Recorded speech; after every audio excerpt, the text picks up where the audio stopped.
Can you actually break down for me, like the potential security risks posed by these AI agents? Yeah. So first of all, I think it's important to remember this was conducted during a testing phase. So it wasn't as though these chatbots or any of the chatbots regular people use are going to break out of their systems and wreak havoc on the internet. But as you were saying in your summary there, when they were tested by the UK's AI Security Institute, which is a government-run agency, these systems, which are the newest systems from Anthropic and OpenAI, it was mostly Anthropic's model that did this, showed signs of trying to deceive people in order to get information or put through malicious code. And the deception part was the most interesting part because they weren't designed to do that. They needed to get an objective, and in order to do it, the models tried to trick a human reviewer on another website or another company to approve this malicious code, and the human actually noticed that there was something dodgy going on and said no.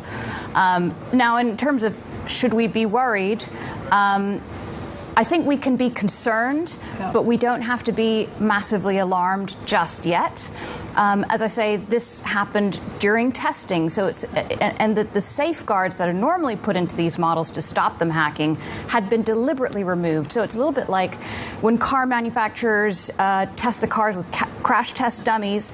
They are going to take out the safety brakes, so the car, will crash into a wall, and this is the same kind of thing, just to kind of see what could potentially happen. The other thing is that actually, if you talk to people in cybersecurity, some people are not too worried about AI behind the scenes. They don't want to say that publicly because that's not great for their business. But AI's models, when they hack, they're not stealthy. They're actually quite noisy, and they're very easy to detect, which is why when OpenAI's models hacked Hugging Face a few weeks ago, that was found out within 2 days. There were something like 17,000 different actions that took place in terms of traffic on the network. These instances were also immediately found out. So it's a little bit like in hacking, in real life hacking with humans, you're going to try to be like the burglar that goes around the back and tries to find that window that you can sort of unlock. But in this case, the AI it's like going through the front door in broad daylight and banging it down. So that is the one reassuring thing that we can think about right now, is that they're very easy to detect. And also, again, this was taking place in testing conditions. Yeah. So I think it's important to put pressure on these companies to ensure that these systems are really well contained, particularly when they're testing them. But right now, I don't think we need to worry about, if you're a company or a consumer, that they're going to kind of do anything harmful to you. But I mean, can they be contained even if they're bad actors using them? So either state-sponsored hacking or bad people.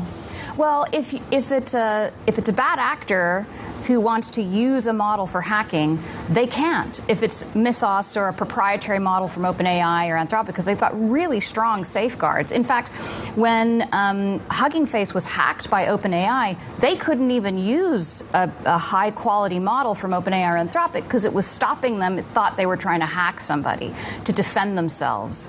So if people are going to use these systems for hacking, they might use an open source tool. But even then, I've been talking to people in cybersecurity who say that cyber criminals, ransomware criminals, and gangs, they don't like necessarily using these tools because they hallucinate. They're not necessarily trustworthy. All the kinds of issues that we have in offices and in certain professions. Seeing a lot of parallel concerns in the world of the dark web and cyber criminals. And I mean, there are also various iterations, right, of these models. So will they change? Do they patch up? Do they fix themselves as we get along? So I think as these models become more capable, the companies that make them are putting in very, very strict rules to stop them from being used for hacking. I think the bigger concern might be around open source models, which don't necessarily have those kinds of safeguards in place and can be more easily manipulated. But you do need, if you're a cyber criminal and you want to use an open source model, that's going to be costly for you. You need to get all the kind of potential compute that you need. You need to get very talented engineers who know how to use these systems. And sometimes that trade-off just isn't worth it. Brahmi, I mean, moving to big tech earnings, what have we learned so far? So we had earnings from most big tech players now over the last week or two, with Google kind of kicking things off a couple weeks ago. And I think one of the big takeaways is these companies are still spending huge amounts on AI. Like it or not, investors are kind of being dragged kicking and screaming into this new world. The four biggest AI spenders are Meta, Alphabet, Amazon, and Microsoft, and they're spending something like $740 billion. Yeah. They're putting that towards AI capex just this year. That's up 80% from last year, so it's not slowing down. The numbers are so big. I know, it's insane. It's like, what is money?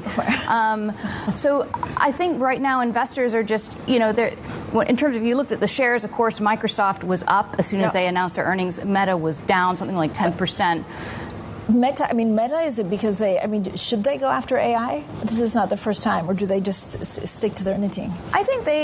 I think Mark Zuckerberg sees that he has to bring his company to a new chapter in order to keep growing, to maintain dominance. And he tried doing that with the metaverse, and it just didn't work out. Now he is pinning his hopes on artificial intelligence, and in my view, it actually looks more plausible than anything he ever laid out for the metaverse. Now, notwithstanding the facts his shares fell at the earnings, that's because Microsoft can show an immediate profit for their spend. Meta, it's all sort of hopes and plans.